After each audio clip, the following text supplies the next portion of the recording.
कुंभ राशि वाले बंधुओं, स्वागत है आप सभी का मंथन भिंड यूट्यूब चैनल पर। बंधुओं, आज का यह वीडियो कार्यक्रम आपकी जिंदगी में निश्चित तौर पर क्रांतिकारी बदलाव लेकर आएगा, ऐसा हम आपको दावा करके कहते हैं, क्योंकि यह हमारे निजी जिंदगी के अनुभवों पर आधारित है। तो अब ध्यान से सुने। आपको धनतेरस के दिन बाजार से खरीद कर लाना है यह एक छोटी सी चीज, और इसे गुप्त रूप से अपने पूजा घर में छुपा कर रख देना है। जी हाँ बंधुओं, प्रतिदिन इसका धूप और दीप से पूजन करना है और उसके बाद इस एक चीज के चमत्कारों को अपनी आंखों से होते हुए देखना है। इस एक चीज का सबसे पहला प्रभाव आपके स्वयं के ऊपर पड़ेगा, यानी कि आपके जीवन से नकारात्मकता दूर होगी, आपका मन हल्का हो जाएगा और भविष्य के लिए नई योजनाएं और आत्मबल आपका बढ़ने लगेगा। और इन सब से कहीं बढ़कर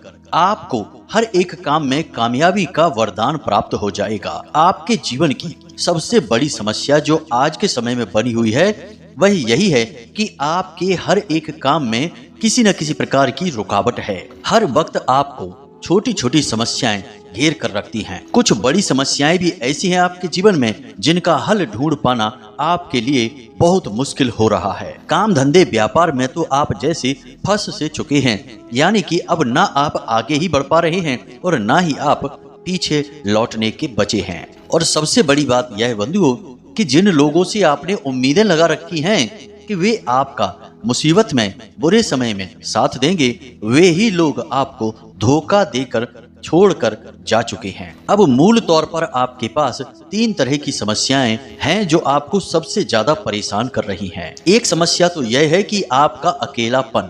जी हाँ बंधुओं, आप वैसे तो भीड़ भाड़ से घिरे हुए हैं, यानी कि रिश्ते नाते मित्र यार सब हैं आपके साथ, लेकिन आपको इन सब के बीच समझने वाला कोई नहीं है। आप मन से, अंदर से देखा जाए तो पूर्ण रूप से अकेले ही हैं। आपकी भावनाएं, आपकी बातों को समझने वाला कोई नहीं है। आपका दुख, आपकी तकलीफ और आपके जीवन की जो उलझनें और समस्याएं हैं, ना तो उन्हें कोई सुनने वाला है और ना ही कोई उन समस्याओं में आपकी मदद करने वाला है। इस वजह से आपका अकेलापन ही आपका सबसे बड़ा शत्रु बन बैठा है। अब दूसरी समस्या है आपकी रुपए पैसे की, यानी कि जहां से भी आप पैसे की उम्मीद लगाते हैं वहीं से आपको निराशा हाथ लगती है। आपका स्वयं का ही पैसा कुछ जगहों पर ऐसा अटका हुआ है कि वह अब तक आपको मिल नहीं पाया है। जिसको भी आपने पैसा दिया उसकी मदद करने के लिए, उसने आपका पैसा ना तो समय पर लौटाया और ना ही आपका इस बात के लिए कोई धन्यवाद ही दिया, उल्टा आपकी उससे बुराई ही हो गई है। और रही बात आमदनी की, तो वह भी लगातार कम होती चली जा रही है। अब इस समय में स्थिति तो ऐसी बन रही है कि आप अपने स्वयं के भी खर्चे पूरे करने में असमर्थ हो रहे हैं। छोटी छोटी चीजों के लिए आपको अपना मन मारना पड़ रहा है, अपनी इच्छाएं मारनी पड़ रही हैं। और तीसरी समस्या है आपके मन की व्याकुलता। जी हाँ बंधुओं, अंदर ही अंदर आपको एक घुटन का एहसास होता रहता है। कोई चिंता है, भविष्य को लेकर किसी प्रकार का कोई डर है, कोई भय है, एक अनजानी सी ऐसी कोई बात है जो आपको अंदर ही अंदर खाए जा रही है, लेकिन आप उसके विषय में किसी को बता भी नहीं पा रहे हैं। और ना बता पाने का कारण यही है कि कोई आपकी बात समझेगा ही नहीं, उल्टा आपको अनावश्यक सलाह देना शुरू कर देगा या फिर आपका मजाक ही उड़ाया जाएगा। इसी वजह से आप अपने दिल की बात इस समय दिल में रख कर ही बैठे हैं, लेकिन अंदर ही अंदर आपका जो हाल है वह कोई समझने वाला नहीं है। तो इन 3 समस्याओं ने आपको इस समय घेर कर रखा है और सबसे ज्यादा ये ही आपको परेशान कर रही हैं। जी हाँ बंधुओं, तो अब ध्यान से सुनिए। हम जिस एक चीज के बारे में आपको बताने जा रहे हैं, उस एक चीज के अंदर इतनी अधिक शक्ति है कि वह आपके जीवन में शुद्ध सकारात्मक ऊर्जा को भर देगी। दुखों का सबसे बड़ा कारण ही होता है नकारात्मक ऊर्जाएं, जो कहीं न कहीं किसी न किसी प्रकार से जीवन में प्रवेश कर जाती हैं और फिर धीरे धीरे इंसान को परेशान करना शुरू करती हैं। लोग इसे समझ ही नहीं पाते हैं और एक समय ऐसा आता है कि जब इंसान पूरी तरह से इन नकारात्मक ऊर्जाओं की चपेट में आ जाता है और फिर दिव्य शक्तियां भी उस इंसान का साथ छोड़कर धीरे धीरे जाने लगती हैं। जी हाँ बंधुओं, यह बहुत ही विकट परिस्थिति है। ऐसी परिस्थिति में इंसान को चाहिए कि वह कुछ भी करे, किसी भी प्रकार से इन नकारात्मक ऊर्जाओं से अपना पीछा छुड़ाए, तभी उसके जीवन में कोई भी क्रिया, कोई भी उपाय प्रभावशाली होगा और उसके जीवन में दिव्य शक्तियों का आगमन होगा। जब तक दिव्य शक्तियों का आगमन जीवन में नहीं होगा, तब तक जीवन में सुख समृद्धि भी नहीं आएगी। इसी प्रकार इंसान तड़प तड़प कर अपना जीवन जीता रहेगा और पूरा जीवन व्याकुलता, कष्ट और परेशानियों में ही गुजार देगा। तो अब आपको अपने जीवन को बदलना है। इसीलिए हम आपसे कहते हैं कि आप इस एक चीज के विषय में संपूर्ण जानकारी को विस्तार से प्राप्त करें। इसके विधि विधान, नियम, संस्कार और सावधानियों को अच्छी तरह से समझें और इसे पूरे मन के साथ, विश्वास के साथ अपने जीवन में प्रयोग करें। फिर जो आपके जीवन में बदलाव आएंगे वे बेहद ही चमत्कारी होंगे। याद रखना कि धनतेरस का दिन कोई साधारण दिवस नहीं है। यह एक ऐसा अद्भुत और चमत्कारी दिवस है जो इंसान के जीवन में बहुत बड़े परिवर्तन ला सकता है, क्योंकि इस दिन भगवान श्री हरि विष्णु के बेहद ही विशेष और अद्भुत शक्तियों से भरपूर अवतार भगवान धन्वंतरी समुद्र से उत्पन्न हुए थे, हाथ में अमृत कलश लेकर। यानी कि यह बहुत ही पवित्र और शक्तिशाली दिवस होता है। तो आपको इस एक दिवस का महत्व समझते हुए इस एक चीज को अपने जीवन में लेकर आना है। अब ऐसे में आपको इस कार्यक्रम को अंत तक अवश्य देखना है, क्योंकि इस कार्यक्रम के अंदर ही वह गुप्त और महाज्ञान है जो आपके जीवन की दशा और दिशा को पूर्ण रूप से बदलने का दम रखता है। हमने तो पूरी मेहनत और प्रयास करके आपको सर्वश्रेष्ठ ज्ञान देने की कोशिश की है और हम गारंटी देते हैं कि इस ज्ञान को प्राप्त करके आपके जीवन में चमत्कार 100% घटित होंगे ही होंगे। अब आपका यह धर्म है, जिम्मेदारी है आपकी कि आप इसे पूरा देखें, तभी हमारी मेहनत सफल होगी और माता रानी के प्रति हमारी भक्ति भी सफल होगी। तो बंधुओं, आपको इस कार्यक्रम को अंत तक देखना है। चलिए माता रानी का नाम लेकर आज के इस विशेष कार्यक्रम की शुरुआत करते हैं। कमेंट बॉक्स में पूरे भक्ति भाव से जय माँ भद्रकाली कृपा करो अवश्य लिख देना, जय माँ लक्ष्मी कृपा करो अवश्य लिख देना। माता रानी आपके ऊपर विशेष कृपा अवश्य ही करेंगी। तो चलिए बंधुओं शुरू करते हैं। अब बंधुओं ध्यान से समझिए, सबसे पहला कार्य धनतेरस से पहले आप यह करिए कि अपने घर में लक्ष्मी कलश की स्थापना अवश्य करिए। लक्ष्मी कलश के बारे में हमने आपको अपने पिछले कुछ कार्यक्रमों में विस्तार से समझाया हुआ है। तो आप यदि हमारे कार्यक्रमों को लगातार देखते हैं तो आपको इसके बारे में अवश्य पता होगा ही। इसी के साथ साथ प्रतिदिन सुबह के समय आपके नजदीक जो भी मंदिर हो, जिस भी देवी देवता का हो, कोई फर्क नहीं पड़ता है, आप उस मंदिर में अवश्य जाइए और उस मंदिर के दान पात्र में कुछ पैसे अवश्य डालना शुरू कर दीजिए। अब इस बात से कोई फर्क नहीं पड़ता है कि आप कितने रुपए पैसे डालते हैं, चाहे 10 रुपए का एक सिक्का डालिए, चाहे 5 रुपए का सिक्का, या फिर आपकी जितनी क्षमता है उतना डालिए। आपका भाव महत्वपूर्ण है, आपके द्वारा दान दी जा रही रकम का यहाँ कोई महत्व नहीं है। तो आप अपना भाव प्रकट करिए, प्रतिदिन एक निश्चित रकम तय करिए और जाकर भगवान के मंदिर में दान पात्र में चुपचाप डालकर चले आइए। धनतेरस के दिन तक इस उपाय को प्रतिदिन करते रहिए और आप चमत्कारी ढंग से देखेंगे कि जैसे ही धनतेरस का समय आएगा, यानी कि दिन आपके पास आएगा, आपके जीवन में आएगा, पैसे की अचानक से आपके जीवन में आवक शुरू हो जाएगी। कहीं ना कहीं से, किसी भी प्रकार से आपके जीवन में पैसा दौड़ा चला आएगा। यानी कि यह पैसे को चुंबक की तरह आकर्षित करने वाला एक शक्तिशाली उपाय है। देखने में बहुत ही सरल है लेकिन बेहद ही शक्तिशाली है। इसी के साथ साथ लक्ष्मी कलश से निकले हुए पानी से रोज सुबह अपने घर के मुख्य दरवाजे का सिंचन करिए और साथ ही साथ गाय के घी का एक दीपक अपने घर के मुख्य दरवाजे पर सुबह और शाम के समय जलाना शुरू कर दीजिए। ये छोटे छोटे उपाय हैं, लेकिन ये छोटे छोटे उपाय दिव्य शक्तियों को बहुत प्रिय हैं। इनसे वे आपके घर में बिना किसी रुकावट के प्रवेश कर जाती हैं। अब हम आपको कुछ ऐसी गलतियों के बारे में भी बता दें जिन्हें आपको भूलकर भी नहीं करना है, क्योंकि इंसान को अच्छी चीजों के बारे में तो आसानी से बताया जा सकता है और उसे पता भी रहता है, लेकिन अपनी बुराइयां, अपनी कमियां लोग कभी देख नहीं पाते हैं और लोग अक्सर दूसरों की कमियां दूसरों को बताते भी नहीं हैं, क्योंकि इससे बुरा लगने का डर रहता है। लेकिन हम आपको आपकी कमियां भी बताएंगे, ताकि आपके जीवन में कहीं कोई नकारात्मकता ना रहे, क्योंकि एक बुराई 100 अच्छाइयों पर हावी हो सकती है। बुराई की यही खूबी है। तो सबसे बड़ी बात ध्यान से सुनिए, 4 ऐसे काम हैं जो आपको धनतेरस से पहले भूल कर भी नहीं करना है। पहला, कि आपको अपने मुख से कोई भी अपशब्द नहीं निकालना है। किसी भी प्रकार की गाली गलौज या कोई भी कठोर शब्द अपने मुख से नहीं निकालना है। अब इससे क्या होता है, आप ध्यान से समझिए। आपकी वाणी का ग्रह बुध है। आप जो भी बोलते हैं वह आपके बुध को उसी प्रकार से आपके लिए प्रभावित करता है। आप यदि प्रिय बोलते हैं, मधुर बोलते हैं, तो आपका बुध मजबूत होता है। और बुध कौन है? आपके काम धंधे, व्यापार और आपकी आमदनी का ग्रह है। जी हाँ बंधुओं, तो आपने यदि अपशब्द बोले तो आपका बुध दूषित हो जाएगा, और बुध यदि दूषित हुआ तो फिर निश्चित तौर पर देवी शक्तियां तो नाराज होंगी ही। दूसरी गलती, कि आपको किसी भी प्रकार का नशा, किसी भी प्रकार के मादक पदार्थ का सेवन नहीं करना है। धनतेरस के दिन तक आपको कोई भी ऐसा नशीला पदार्थ नहीं ग्रहण करना है जो आपके जीवन में नकारात्मकता लेकर आए। खास तौर से शराब का सेवन तो भूल कर भी ना करें। एक और गलती, कि लोग स्वयं शराब तो नहीं पीते, लेकिन उनके घर में शराब रखी रहती है, तो ऐसा नहीं करना है। घर एक मंदिर होता है और मंदिर को भी पवित्र रखना बहुत आवश्यक है।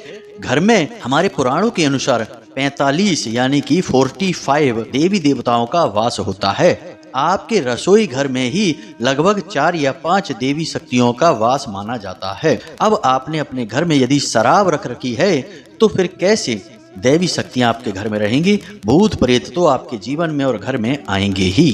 तो आप अपने घर में रखी हुई शराब, मादक पदार्थ निकाल कर बाहर फेंक दें और खुद भी इन्हें ग्रहण ना करें। तीसरी गलती, कि आपके साथ कुछ ऐसे लोग हैं, आपके रिश्तों में, आपके मित्र यारों में ऐसे कुछ लोग हैं जो कि गलत कार्य करते हैं, जैसे जुआ खेलते हैं, उल्टे सीधे तमाम और भी कार्य हैं जो वो करते रहते हैं। आपको उनसे दूर रहना है। उनकी संगत आपको प्रभावित करेगी। याद रखना बंधुओं कि यदि कोयले की दलाली करेंगे तो हाथ तो काले होंगे ही। यानी कि गलत लोगों की संगत करेंगे तो उनकी नकारात्मकता तो आपको प्रभावित करेगी ही। इसीलिए तो कहा गया है कि संगत ही गुड़ उपजे और संगत ही गुड़ जाए। यानी संगत से बहुत गहरा प्रभाव पड़ता है इंसान के जीवन पर। तो आपको ऐसे लोगों से दूरी बना लेनी है, इनसे मिलना नहीं है, इनके साथ आपको किसी भी प्रकार की चर्चा बात नहीं करनी है। चौथी गलती, कि आपकी आदत है कि जब आपको गुस्सा आता है तो आप भूल जाते हैं कि किस पर गुस्सा कर रहे हैं और कहाँ क्या कह रहे हैं। किसी की भावनाओं का आप ख्याल नहीं रखते हैं।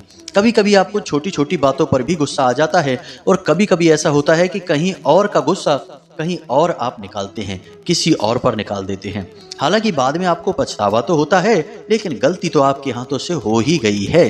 तो ऐसी गलती आपको नहीं करनी है। अपने क्रोध पर पूर्ण नियंत्रण बनाकर रखना है। याद रखें कि आपका चिड़चिड़ापन, आपका गुस्सा, आपका क्रोध आपकी बहुत बड़ी कमजोरी है, और यह आपके जीवन में बड़ी नकारात्मकता को आकर्षित करता है। आपको अपने क्रोध पर विजय प्राप्त करनी ही होगी। जिस स्थिति से, जिस इंसान से या जिन बातों से आपको गुस्सा आता है, उनसे आपको दूर रहना है। इसी के साथ साथ बंधुओं, एक छोटा सा कार्य और भी है जो आपको करना है। जी हाँ बंधु, इसे आप ध्यान से समझिए। किसी भी इंसान के जीवन में ग्रहों का प्रभाव बहुत अधिक रहता है। ग्रहों की चाल के आगे सब कुछ फीका पड़ जाता है। तो ऐसे में आपको अपने ग्रहों को पूर्ण रूप से सकारात्मक बनाना होगा। जिन ग्रहों का नकारात्मक प्रभाव है भी आपके ऊपर, तो उसे भी कम करना होगा। और इसका सबसे सरल उपाय है ग्रहों के राजा सूर्य और ग्रहों के सबसे बड़े सहायक चंद्रमा को अपने पक्ष में कर लेना, यानी कि इन्हें प्रसन्न कर लेना। और सूर्य और चंद्रमा को प्रसन्न करने के लिए सबसे सरल उपाय है अपने पिता और अपनी माँ को प्रसन्न करना। तो आप अपने पिता को, जो आपके सूर्य के सूचक हैं, उन्हें किसी प्रकार का कोई उपहार अवश्य दें।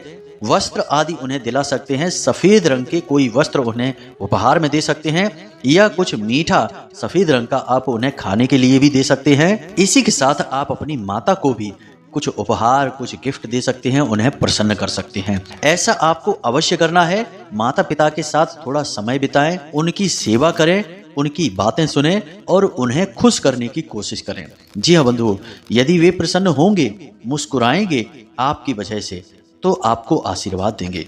और जब माता और पिता आपसे प्रसन्न हो गए तो आपका सूर्य और आपका चंद्रमा दोनों ही आपके लिए सकारात्मक हो गए। फिर अन्य ग्रह भले ही आपके लिए नकारात्मक बने रहें, उनके प्रभाव आपके ऊपर बहुत फीके, बहुत हल्के हो जाएंगे। अब ग्रहों की चाल को भी अनुकूल बनाना बहुत आवश्यक है बंधुओं, क्योंकि दिव्य शक्तियां भी उसी पर कृपा करती हैं जिसके ग्रह अनुकूल होते हैं। प्रतिकूल ग्रहों में तो दिव्य शक्तियों की कृपा भी फीकी हो जाती है, कमजोर पड़ जाती है। तो अब यहाँ तक आपने सारी स्थितियों को संभाल लिया है। अब हम आपको बताने जा रहे हैं उस एक विशेष चीज के विषय में, जिसे आपको धनतेरस के दिन चुपचाप खरीदना है, किसी से उसके बारे में बताना नहीं है और अपने पूजा घर में लाकर रख लेना है। तो अब ध्यान से सुनिए, इस एक चीज का नाम है हत्था जोड़ी। हत्था जोड़ी एक ऐसी दिव्य और प्राकृतिक वस्तु है जिसके प्रतिदिन दर्शन मात्र से ही संपूर्ण शत्रुओं का भय समाप्त हो जाता है, किसी भी प्रकार की नकारात्मक ऊर्जा छट जाती है और इन सब से कहीं बढ़कर माता लक्ष्मी की विशेष कृपा और आशीर्वाद प्राप्त होता है। शास्त्रों में तो यहाँ तक कहा गया है कि हत्था जोड़ी स्वयं माता लक्ष्मी का स्वरूप है, जिसमें कि एक भाग नारायण और एक भाग माता लक्ष्मी का माना जाता है। तो हत्था जोड़ी का हमारा जो हिंदू धर्म है, इसमें वैदिक और ज्योतिषीय महत्व बहुत अधिक है। अब इस हत्था जोड़ी को आपको धनतेरस के दिन खरीद लेना है। अब इसका प्रयोग कैसे करना है, इसे अभिमंत्रित कैसे करना है और उसके बाद इसकी पवित्रता और शुद्धता का उपयोग आप अपने जीवन में कैसे करेंगे, इसे आप जरा ध्यान से सुनिए। याद रखना कि हत्था जोड़ी कोई साधारण वस्तु नहीं है, इसलिए इसे आप साधारण तौर पर ना तो किसी को दिखाएं और ना ही इसके बारे में किसी से चर्चा करें। इसे आप जैसे ही दुकान से खरीदेंगे, यानी पूजा पाठ की दुकान से यह आपको मिल जाएगा, जैसे ही आप इसे खरीदेंगे वैसे ही तुरंत इसे आप लाल रंग के कोरे कपड़े में छिपाकर अपने पास रख लें। अब आप इसे अपने घर में लाएं और उसके बाद इसे 24 घंटे के लिए सरसों के तेल में पूरा डुबाकर रख दें। तिल का तेल भी हो सकता है या फिर सरसों का तेल, जिसमें भी चाहे उसमें आप इसे डुबाकर रख दें। 24 घंटे के बाद आप इसे तेल में से बाहर निकालें और उसके बाद आप इसे अच्छी तरह से साफ करके स्वच्छ जल से इसे धोएं और उसके बाद गंगा जल छिड़क कर इसे पवित्र बनाएं। याद रखना कि यह एक जड़ी है, यानी एक पौधे की जड़ है, तो इसमें किसी भी प्रकार की क्षति न हो, इस वजह से इसे तेल में डुबाया जाता है। तेल में डुबाते ही इसके सारे कीट समाप्त हो जाते हैं और यह अत्यंत शुद्ध और पवित्र हो जाती है। तो अब आपने इसको गंगा जल छिड़क कर शुद्ध कर लिया है। अब आप इसे अच्छी तरह से पोंछ कर एक स्टील का टिफिन लें जिसमें ढक्कन भी लगा हो, उसमें आप लाल रंग का कपड़ा बिछाएं और इस हत्था जोड़ी को रखें और इस हत्था जोड़ी को रखते ही उसके चारों तरफ और इस हत्था जोड़ी पर भी पूर्ण रूप से लाल रंग का सिंदूर लपेटें, यानी इसे लाल रंग के सिंदूर में अच्छी तरह से डुबोकर तरबतर करके ही उस टिफिन के अंदर आप रखें। अब आपको इस हत्था जोड़ी को मंत्रों के द्वारा अभिमंत्रित करना है। मंत्र जाप करने के लिए आपको रुद्राक्ष की माला की आवश्यकता रहेगी और मंत्र हम आपको अभी बताने जा रहे हैं, आपके मोबाइल की स्क्रीन पर भी दिखाई देगा, लेकिन उससे पहले कुछ जरूरी चीजें हैं, उन्हें आप समझ लीजिए। सबसे पहले आपको लाल रंग का प्रसाद चाहिए, लाल रंग के पुष्प चाहिए, पवित्र जल चाहिए यानी शुद्ध जल होना चाहिए, लाल रंग का आसन चाहिए और आपके स्वयं के बैठने के और पहनने के लिए लाल रंग के वस्त्र और आसन की आवश्यकता रहेगी। अब आपको इस हत्था जोड़ी को अभिमंत्रित करने की क्रिया रात्रि के समय करनी है, यानी कि 9 बजे से 11 बजे के बीच में आप कभी भी इस क्रिया को शुरू कर सकते हैं और केवल एक बार ही आपको यह क्रिया करनी है। उसके बाद यह हत्था जोड़ी सक्रिय हो जाएगा और अपना काम करना शुरू कर देगा। तो अब आप कैसे करेंगे इसे अभिमंत्रित करने की क्रिया, तो ध्यान से सुनिए। रात्रि के समय स्नान आदि करने के बाद पूर्ण पवित्रता के साथ आप अपने पूजा घर में जाएंगे, एक चौकी बिछाएंगे, उस पर लाल वस्त्र बिछाएंगे और उस वस्त्र के ऊपर आप माता के किसी भी स्वरूप की फोटो रख सकते हैं, चाहे माता काली हैं, माँ बगलामुखी हैं, माता लक्ष्मी हैं, कोई भी हैं। माता का कोई भी स्वरूप आप रख लेंगे। उसके बाद टिफिन में आपने जो हत्था जोड़ी रख रखा है उसे माता के चरणों में रखेंगे। फिर माता का पूजन करेंगे, यानी पुष्प चढ़ाएंगे, धूप दीप नैवेद्य माता को समर्पित करेंगे। उसके बाद हत्था जोड़ी का भी पूजन करेंगे, यानी कि धूप दीप नैवेद्य हत्था जोड़ी को भी समर्पित करेंगे। इसके बाद हाथ में थोड़ा सा जल, एक लाल पुष्प और थोड़े से चावल लेकर मन में संकल्प करेंगे। माता रानी से कहेंगे कि हे माता रानी, हम आपके नाम से इस हत्था जोड़ी को अभिमंत्रित कर रहे हैं और हम 11 माला इस मंत्र का जाप करने का संकल्प लेते हैं और हम चाहते हैं कि आप हमारे संकल्प को पूर्ण करें और स्वयं आप इस हत्था जोड़ी के रूप में हमारे पूजा घर में विराजमान हो जाएं। जी वधु, और इस प्रकार से आपको संकल्प करना है, अपना नाम लेना है, अपना गोत्र, अपना स्थान, इनका भी प्रयोग करना है। पहले आप अपना नाम बोलें, अपना गोत्र, अपना स्थान, अपने पिता का नाम। उसके बाद आप यह संकल्प बोलें और जल को जमीन पर छोड़ दें, पुष्प को भी जमीन पर छोड़ दें। यह आपका संकल्प हो गया। अब आपको रुद्राक्ष की माला से इस मंत्र का जाप करना है। 11 माला जाप करनी है। मंत्र बहुत छोटा है, ध्यान से सुने और मोबाइल की स्क्रीन को भी देखें। मंत्र है ओम किली किली स्वाहा। एक बार फिर से सुने, ओम किली किली स्वाहा। बस इतना सा मंत्र है। आप इसका 11 माला जाप करें। हमारे हिसाब से लगभग पौने घंटे में आपका यह जाप पूर्ण हो जाएगा। उसके बाद आप एक छोटा सा हवन भी कर सकते हैं, जिसमें आप एक माला जाप कर सकते हैं। हवन करने से आपकी यह क्रिया पूर्ण हो जाएगी। कोई भी माला जाप की क्रिया बिना हवन और आहुति के पूर्ण नहीं मानी जाती है, अपूर्ण रहती है। हवन कर लें, उसके बाद आप सब कुछ वहीं के वहीं छोड़ दें। अगले दिन सूर्योदय से पहले आप जागें, स्नान आदि करके उस हत्था जोड़ी को माता रानी का सच्चा स्वरूप मानकर अपने पूजा की अलमारी में ढक्कन बंद करके रख दें, खुला न छोड़ें उसको। अब आप जब भी पूजा पाठ करें प्रतिदिन, तो आप उस टिफिन को खोलें और उस हत्था जोड़ी को दीपक दिखाएं और जो धूप आपने जलाई है, जो अगरबत्ती वगैरह आप जलाते हैं, धूप बत्ती वगैरह, उसके धुएं को अपने हाथ से उस हत्था जोड़ी की ओर पहुंचाने की कोशिश करें। यह दीप और धूप की क्रिया इस हत्था जोड़ी में मौजूद माता रानी के शुद्ध स्वरूप को हमेशा बनाए रखेगी। और किसी भी कार्य को करने से पहले इस हत्था जोड़ी के दर्शन अवश्य करें। बस इसके दर्शनों का ही महत्व है और आपके काम बनते चले जाएंगे। घर से आप किसी भी कार्य को करने के लिए निकलें, काम धंधे व्यापार को करने के लिए निकलें, तब भी आप इस हत्था जोड़ी के दर्शन करके ही निकलें। बंधुओं, यह बेहद ही शक्तिशाली उपाय है और इसे जिसने भी किया है उसका बेड़ा पार हुआ है। पहले भी हम इसके बारे में आपको बता चुके हैं, लेकिन यह धनतेरस का जो विशेष दिन है, इसमें लोग तरह तरह की चीजें खरीदते हैं, अपनी सुख सुविधाओं की चीजें खरीदते हैं, लेकिन कोई भी इंसान ऐसी कोई चीज नहीं खरीदता जो उसके सौभाग्य का निर्माण करती है, उसके जीवन से नकारात्मकता को दूर करती है। आपने भी ऐसा अभी तक नहीं किया है, लेकिन अब इस बार आप इस हत्था जोड़ी को खरीदिए और उसके बाद आप देखिए कि जीवन में कैसे चमत्कार घटित होते हैं। तो उम्मीद करते हैं कि यहाँ तक आपको सारी बातें समझ में आ गई होंगी। माता रानी भी आपकी सहायक होंगी, आपके सारे कार्य निर्विघ्न पूर्ण हो जाएंगे। इसी के साथ साथ आज के इस कार्यक्रम को समाप्त करते हैं। कोई भी यदि प्रश्न उठे तो आप कमेंट करके पूछें या व्हाट्सएप नंबर पर मैसेज करके पूछें। समय मिलने पर हम आपके प्रश्नों के जवाब आपको अवश्य देंगे। इसी के साथ साथ हमेशा हंसते रहिए, मुस्कुराते रहिए, सकारात्मक रहिए और दिन में एक बार मंदिर अवश्य हो आइए, क्योंकि आपका उद्धार उन्हीं की कृपा से होना है। मिलते हैं अगले ज्ञानवर्धक कार्यक्रम में, तब तक के लिए धन्यवाद। प्रेम से बोलिए जय माई की, जय मां भद्रकाली। माता रानी आपका कल्याण करेंगी। धन्यवाद।